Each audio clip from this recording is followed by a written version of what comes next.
Hey friends, so welcome to week 2 of our May Blissipline, Fresh New Moment.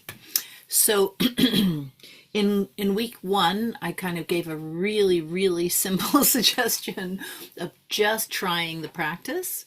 And if you didn't give that a try, that's okay because you're still going to keep doing that throughout the month. But I'm going to take it a little further. So if you missed the beginning of it, just go to my blog, marycordelia.com.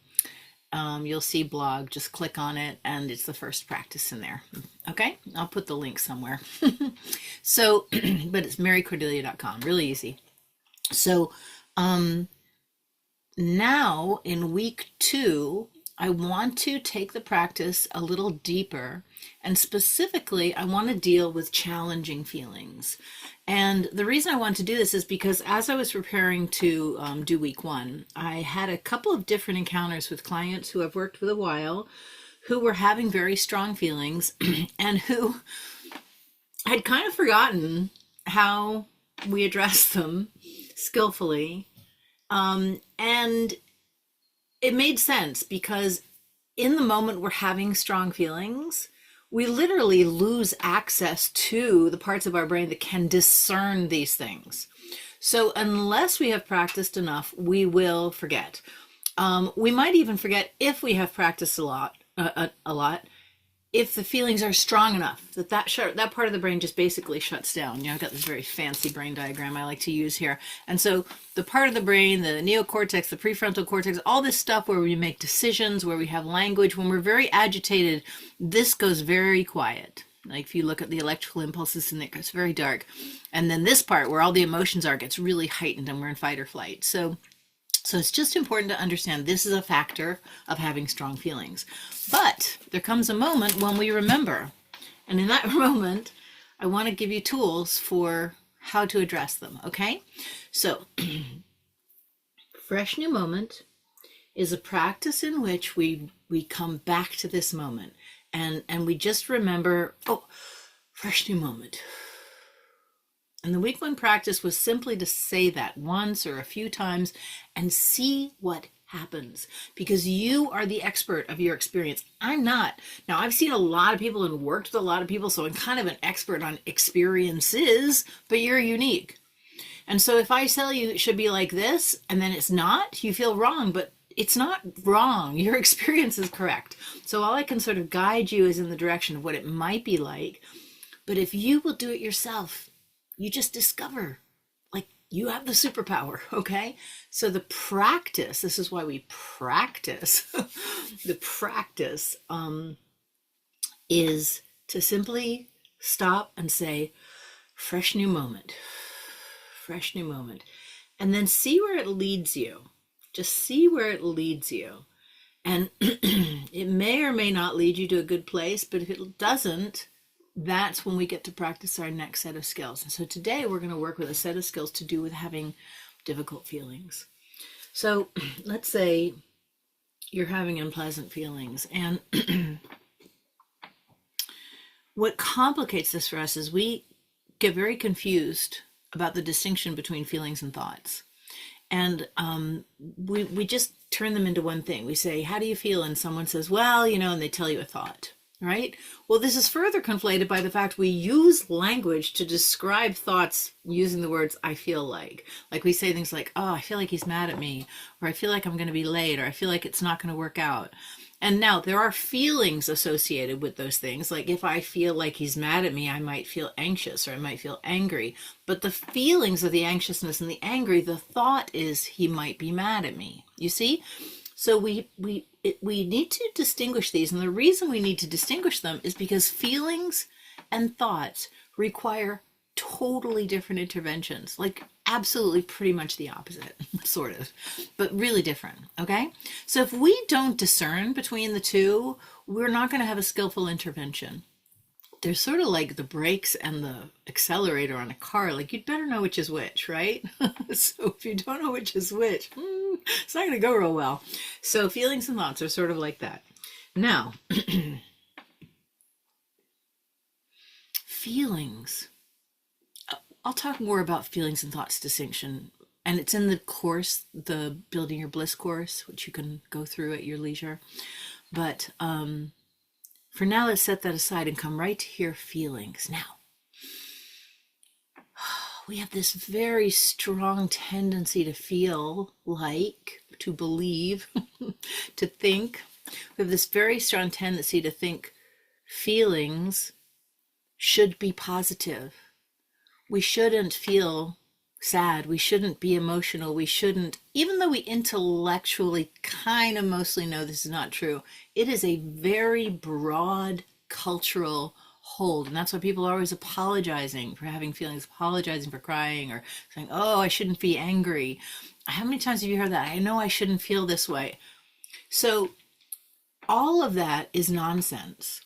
All of that is taking reality and creating some fake version in your mind and saying you should be like this. So what we're going to do is just deal with reality. Feelings are absolutely natural, and moreover, they are essential. They're so essential, and let me just give you a little clarity about why. So if we use the understanding of feelings in the body, like feeling sensation as an example, it's a little more obvious. If you touch a hot stove by mistake, you go, ow, right? You pull your hand back. And you actually pull your hand back before you can even say ow, because the reflex is really fast. And the reason you do that is because feeling sensation in your fingers tells you this is dangerous. And so you pull your hand back before you have a chance to really injure them. Okay? So feelings are essential in that they convey to you essential information about the world without which you could get in really bad situations. And in fact, here's a really fascinating piece of information that blew my mind when I first came across it.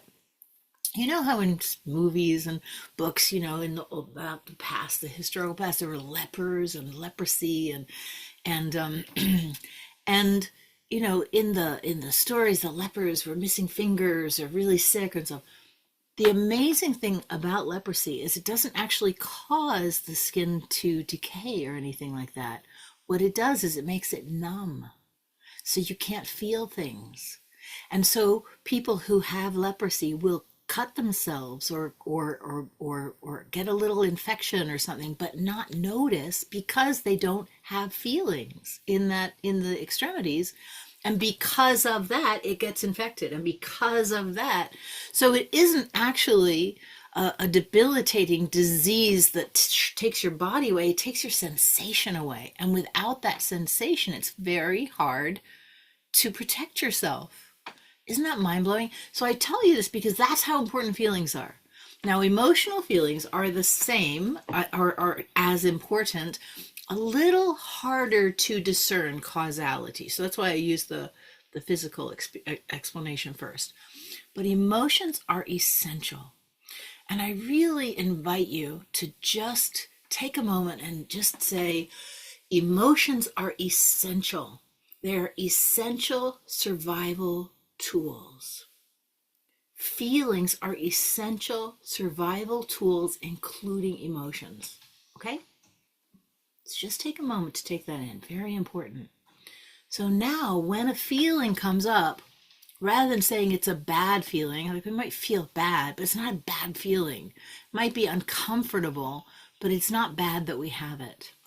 So when a difficult or uncomfortable or negative feeling comes up, a negative feeling also, it's not negative that we have it. It's just a negative feeling. I don't like this. Right? It's just a no.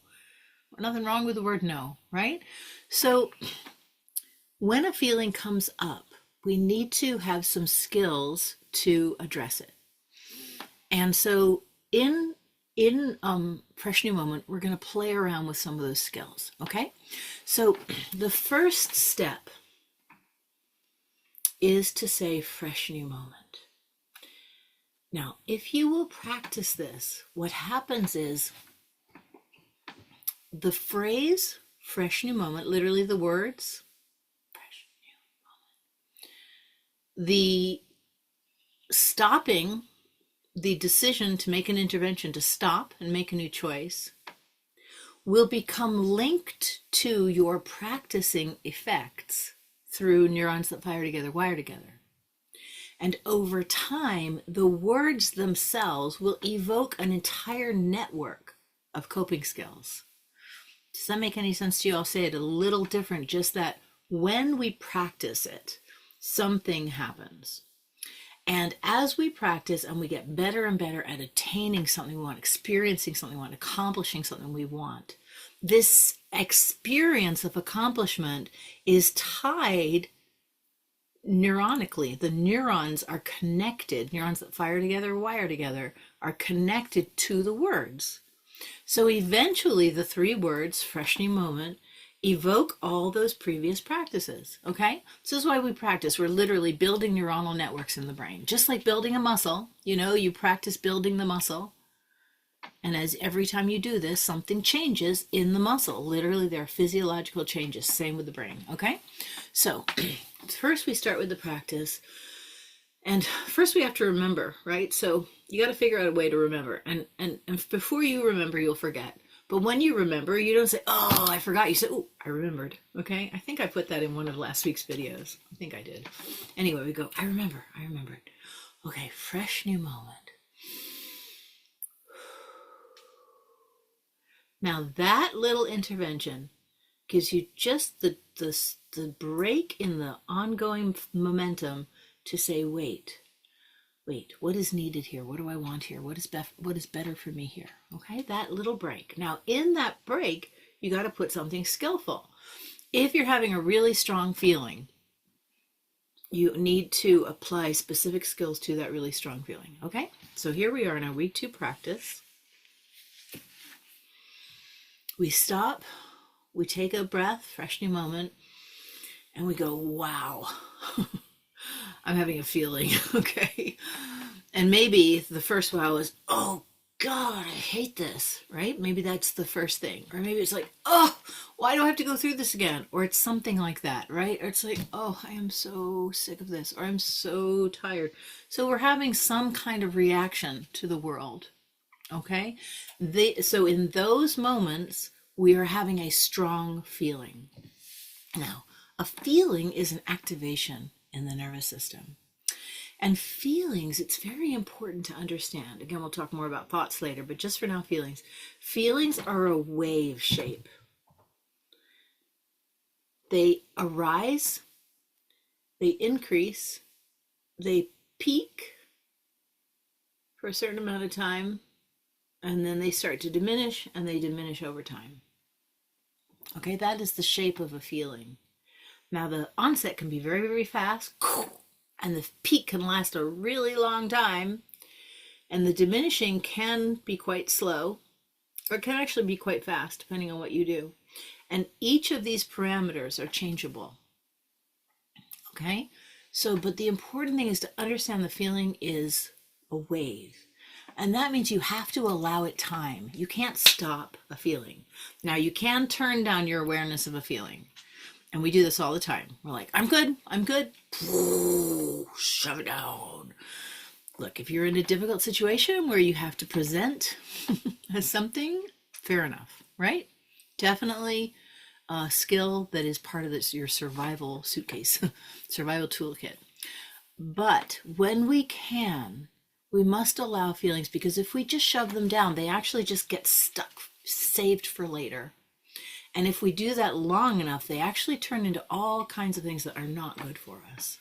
So to the extent we can, we want to begin to give space to our feelings. So when we can, we want to say the words of the feeling. We want to say, ugh, I'm so angry, I'm so frustrated, or whatever. Just tell the truth. Don't get fancy. You don't have to use fancy language. You don't have to do it right. Just tell the truth, okay? Then I really encourage you, just take that breath. Out twice as long, more or less twice as long. And then you could apply what we call the 3 magic words, what I call the 3 magic words, which is, okay, got it. It's very soothing to sometimes just say that, all right, I see, I got it. So we just identify the feelings, and data shows that simply identifying, naming the feeling, putting words on it already causes the nervous system to settle somewhat. Okay, so we go from here to here. That's not insignificant. All right. Then the next thing we might want to do, if the feeling's still very strong, we might want to come into the body. You can put your hand on your heart, maybe another one on your solar plexus or on your abdomen. And now would be a good time to start using more skillful language. So you can start saying things like, I notice I'm feeling very angry, which is really, really, really, really different from I'm so angry, right? When I'm so angry, we are in the middle. We are identified as the anger. I am so angry. When we say, I notice I'm feeling very angry, we're now identified as the observer of the anger, and we can begin to feel it in our body. Okay? Now, I mentioned the two soothing tapping techniques last week, and I put them in the blog post that has all the links. So it's right there in week 1. So you could apply either one of those to settle your nervous system. But the main thing that I want to talk about today is this. Do not try to correct your feeling. To the extent you feel the urge to try to correct your feeling, oh, I shouldn't feel this way, notice that. I notice I'm saying I shouldn't feel this way. To the extent you can allow the space for the feeling, it will begin to subside. Now, sometimes to allow the space for the feeling, you actually have to distract yourself because you're too caught up in it. You're like, oh God, why is that person always like this? I can't even believe I have to deal with this again. They're always doing this, and this is where the thoughts are reactivating the feeling. So even though the feeling would start to subside, it can't because the thoughts keep activating it. You know how you pop a balloon up and it starts to come down, you pop a balloon up like that. The thoughts just keep activating the feeling, right? So sometimes when that's, you can't distract yourself sufficiently by thinking you have to actually do something different. In that case, you can count to 10, right? Now, we're not trying to suppress the feelings. What we're actually trying to do is give space for them. Okay, I notice I'm really angry. Let me count to 10 and see what happens. Just counting to 10. Notice you're not talking about the feeling at all. So you're not trying to suppress the feeling. You're trying to give space to it by giving the mind a job to do of counting to 10. Now, at the end of that count to 10, things will have changed and you can check in with yourself again. So the basic understanding here is that we need to give space to allow the feeling. Just like the balloon, when we stop popping it up, it will settle. Now, it might settle like this, It will settle. It will settle. It is the nature of feelings to settle. Now, we might not get the benefit of that because the brain might say, God, why do I, and poof, off you go again, right?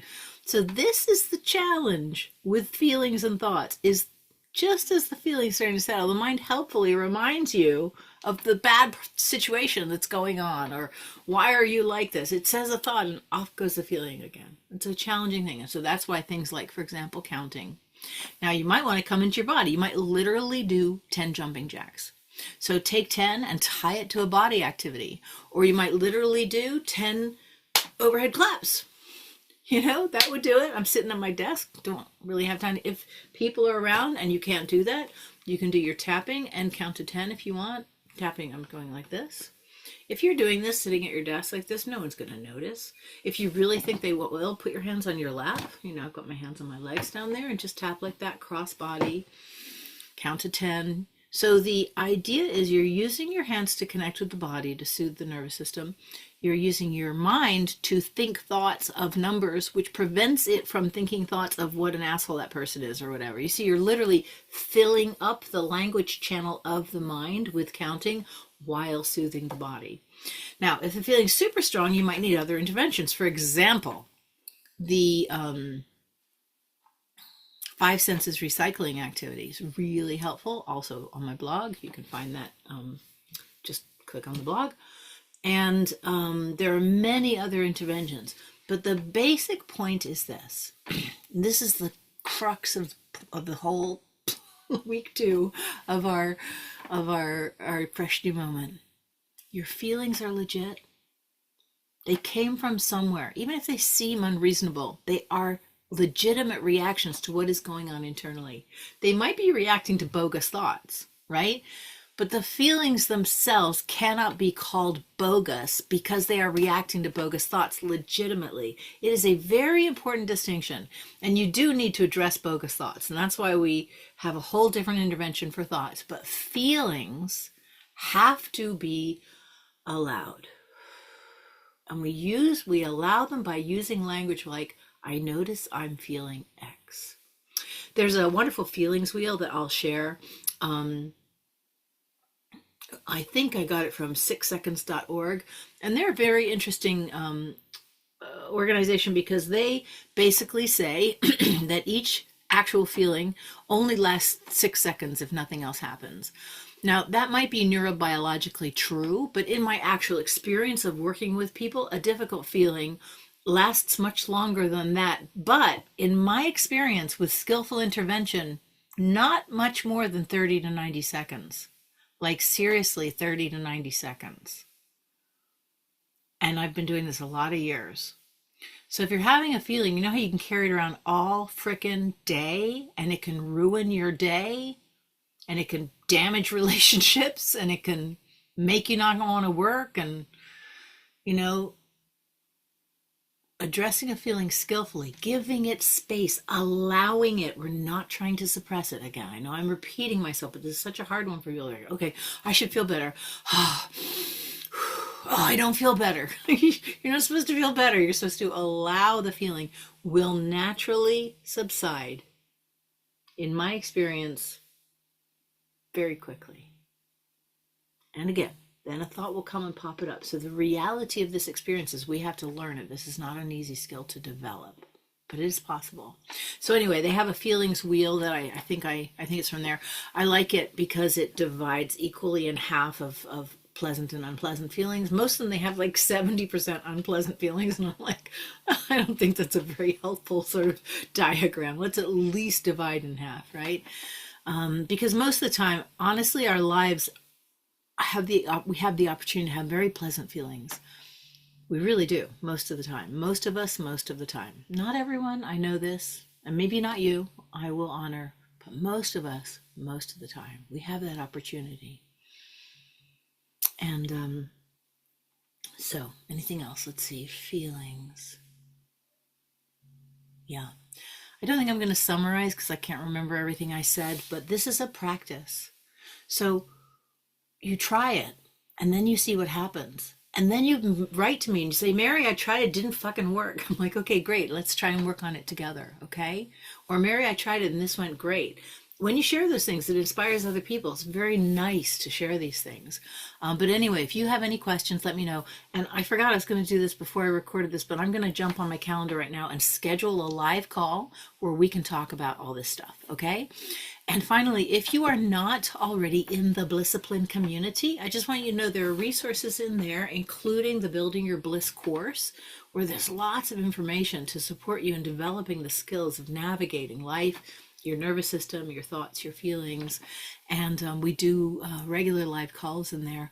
And we're in the second phase of our growth plan for 2025, and we're beginning to organize groups where people can get together more often. So, all right. Reach out with any questions. May your practicing be a benefit.